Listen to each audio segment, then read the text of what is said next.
Și așa cum vă spuneam, am stat de vorbă și cu doamna reprezentant al Organizației Mondiale a Sănătății în România.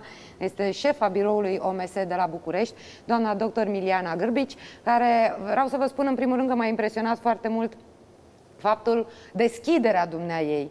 Nu a evitat absolut niciun subiect, n-a avut nicio problemă să discute despre... A răspuns mai bine sau asta va evalua fiecare pentru el. Cum a răspuns la toate întrebările legate de la Bill Gates până la, nu știu, raportarea, acea controversă cu autopsiile. Este un interviu mai amplu.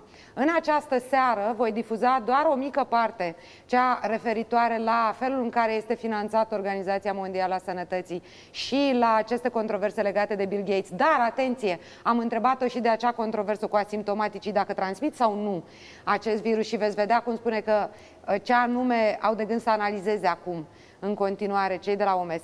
Restul interviului îl veți vedea mâine seară de la ora 19 aici la Antena 3 la ediția specială a Cătălinei Porumber. Haideți să vedem o mică parte din interviu.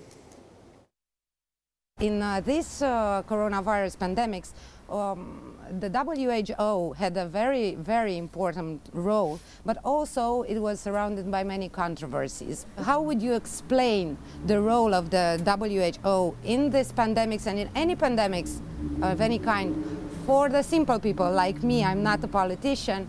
And what would you say about these controversies? Well, thank you very much, first of all, for having me today with you. And as you said, the World Health Organization has a central role to play in collecting and analyzing emerging evidence about this new virus. We have to remember that this is new virus and this is new disease.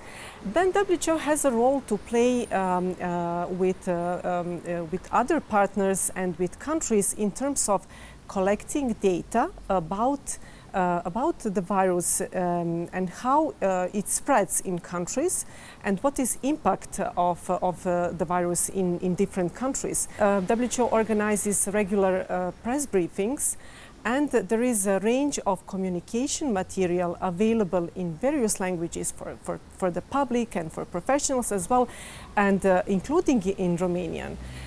Further on, WHO works with countries and with partners to prepare countries actually to provide this, to build capacities at the local and at the national level as well, preparedness and response capacities, and also supports procurement of supplies. And when I say supplies, these are laboratory tests, for instance, protective equipment and so on.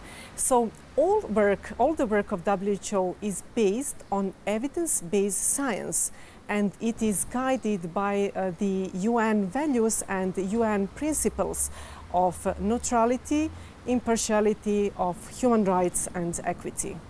The simple question here that everybody is asking for themselves is whether the WHO addresses and is searching for the needs of the global population and not to be used, I don't know, for some interests.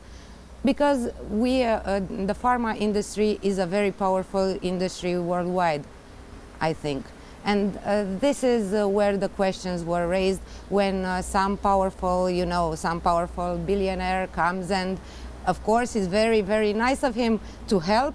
But I guess the question is, does the WHO has the right mechanisms to make sure that he helps and not him? Because there are others.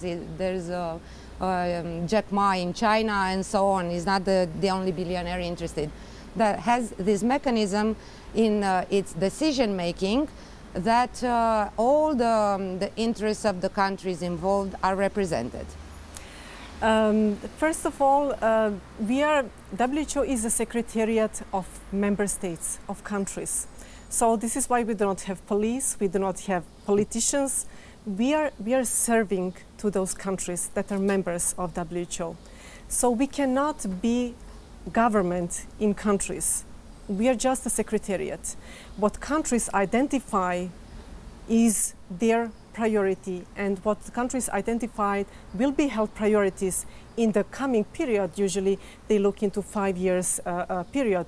This is what WHO role then is, to provide countries with normative guidance, with evidence, with scientific backup. This is what WHO does. Otherwise, we are not replacing governments because this is not our role and it is not needed. We are a technical agency and our role is to provide evidence. Another controversy was related to the non-symptomatic patients. So we do not know, we do not have enough information right now on how much of a role this plays in the spread of the disease. So, as you mentioned, there are different and various estimates on one hand, but evidence suggests that people who are asymptomatic are less likely to spread the virus to others, as are those who do have symptoms. So this is one thing. There are studies that say that the asymptomatic patients are less likely to spread the disease. Exactly. Okay. So there is evidence. On the other hand, people who are suspected to be positive with COVID-19, with the virus, yes, or who have mild disease even, they are to be isolated in COVID hospitals, COVID facilities, or in community facilities, or at home. And we recommend this measure so as to contain the virus, to stop the spread of the virus.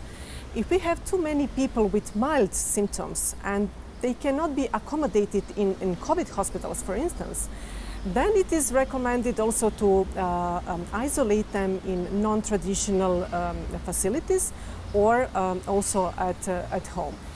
And of course to follow and to monitor their health status. I don't find a problem if I'm infected with COVID-19 that I can isolate myself at home.